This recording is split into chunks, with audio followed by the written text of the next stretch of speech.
الحمد لله رب العالمين والعاقبة للمتقين والصلاة والسلام على سيد الرسل وخاتم الأنبياء والمرسلين وعلى آله وأصحابه وأتباعه أجمعين. أما بعد، اليوم ألقي الخطبة حول حياة النبي صلى الله عليه وسلم.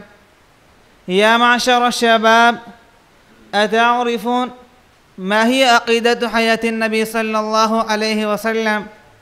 هذه عقيدة ثابتة من القرآن والحديث والإجماع. الأول، القرآن شاهد على هذه العقيدة. قال الله تبارك وتعالى في القرآن المجيد والفرقان الحميد: ولا تقولوا لمن يقتل في سبيل الله أموات بل أحياء ولكن لا تشعرون.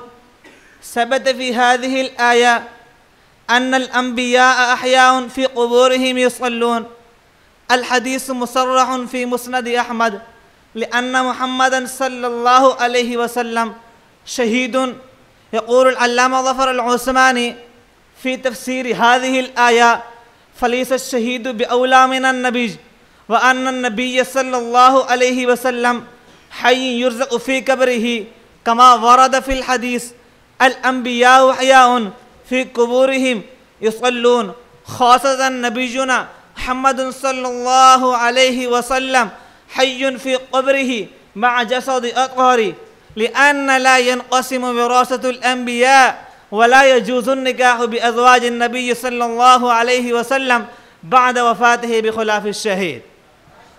يقول الحافظ ابن حجر العسقلاني في تفسير هذه الآية: وإذا ثبت أنه محياه من حيث النقل فإنه يقويه من حيث النظر، كون الشهداء يحياون بنص القرآن والأنبياء أفضل من الشهداء. قال الله تبارك وتعالى في مقام آخر: ولا تحسبن الذين قتلوا في سبيل الله أمواتا بل أحياء عند ربهم يرزقون. كتب إمام شمس الدين محمد بن عبد الرحمن السخاوي في تفسير هذه الآية: ومن أدلة ذلك أيضا قوله تعالى: ولا تحسبن الذين قتلوا في سبيل الله أمواتا بل أحياء عند ربهم يرزقون. فإن الشهادة حاصلة له عليه السلام على تم الوجوه لأنه شهيد. الشهداء فقد صرح ابن عباس وابن مسعود وغيرهما رضي الله تعالى عنه بأنه مات شهيدا. يا إخوان الأعزاء، هذه عقيدة ثابتة من الأحاديث النبوي صلى الله عليه وسلم، كما ورد عن أنس بن مالك رضي الله تعالى عنه قال: قال رسول الله صلى الله عليه وسلم: الأنبياء أحياء في قبورهم يصلون. كتب ملا علي قاري في كتابه مرقاة المفاتيح شرح مشكاة المصابيح: صح خبر الأنبياء أحياء في قبورهم يصلون. وعن أبي هريرة رضي الله تعالى عنه قال: قال رسول الله صلى الله عليه وسلم: ما من أحد يسلم علي إلا رد الله علي روحي حتى أرد عليه السلام. كتب ملا علي قاري في تشريح هذا الحديث: حتى أرد عليه السلام أن يقول عليك السلام. قال السيد حسين أحمد المدني في شرح هذا الحديث: قيل في رواية أبو داود: رد الله علي روحي بهذا الألفاظ: ما من أحد يسلم علي إلا رد الله علي روحي حتى أسلم عليه. يا إخوان الأعزاء، هذه عقيدة ثابتة من الإجماع، كما كتب علامة السخاوي في كتابه القول البديع: نحن نؤمن ونصدق بأنه صلى الله عليه وسلم حي يرزق في قبره.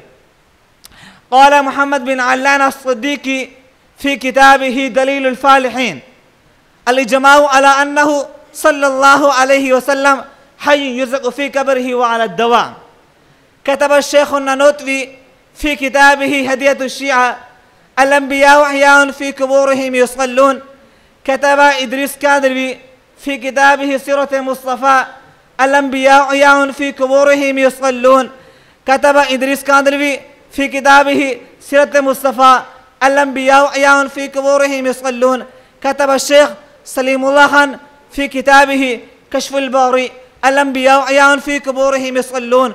كتب الشيخ إلياس غومان حفظه الله في كتابه صلاة والسلام الأنبياء عيان في قبورهم يصلون. نعم ما قال الشاعر هو حي في قبره كحياة الأنبياء وحرم على الأرض أن تقول أجساد الأنبياء حياتهم أعلى وأكمل من الشهداء وشأنهم أرفع في الأرض والسماء.